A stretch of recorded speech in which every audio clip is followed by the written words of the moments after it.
Okay, the big news is this pipeline that went from Finland to Estonia, which is considered critical infrastructure. It burst, and it's possibly there was a Russian ship in the area that's what they do, or that ship's capabilities were of.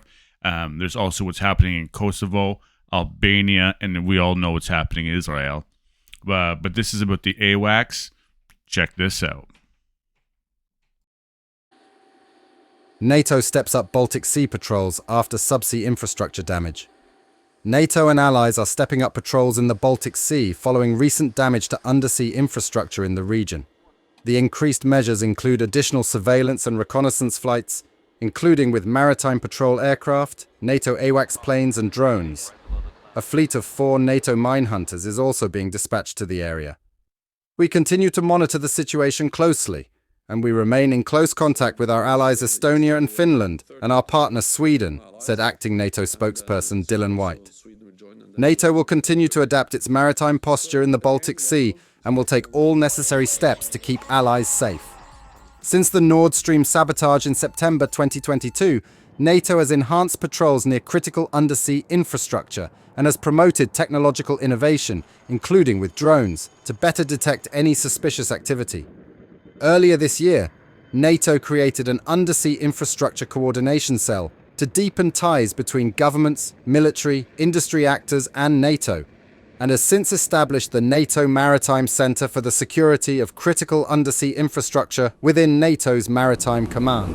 Since the Russia's invasion of Ukraine, we have multiplied our flying hours and our presence here on the eastern flank. It's an important signal for also the population of the countries here in the east that NATO has a strong presence here. We provide as much information and as much guidance as we can with the sensors that we have available with this aircraft.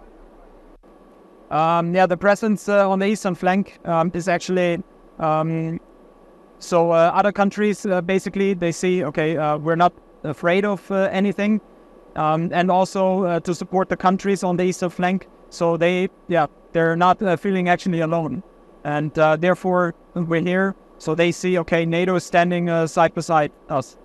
Everything what we do here on board will be also sent to other NATO aircrafts. That means everything we see on our screen and will be sent to the higher commands. So they see exactly what is going on at present. And therefore they can decide in making decisions if we would need more aircrafts or how we can, what else kind of assets we would need in the future. The AWACS, the main task for the aircraft is, of course, to identify all air tracks and also surface tracks, no matter where we fly. For the air tracks, it is to identify, are they friendly, are they the foe, and to see is certain aircraft, are they allowed to fly in certain airspaces. And also for ships, for example, when we fly in the Mediterranean, to identify are those fisher ships or are those pirates? So that is actually the main task, what we can see. And also with our radar, we have a long and huge coverage where we can see already from far what kind of aircraft is flying.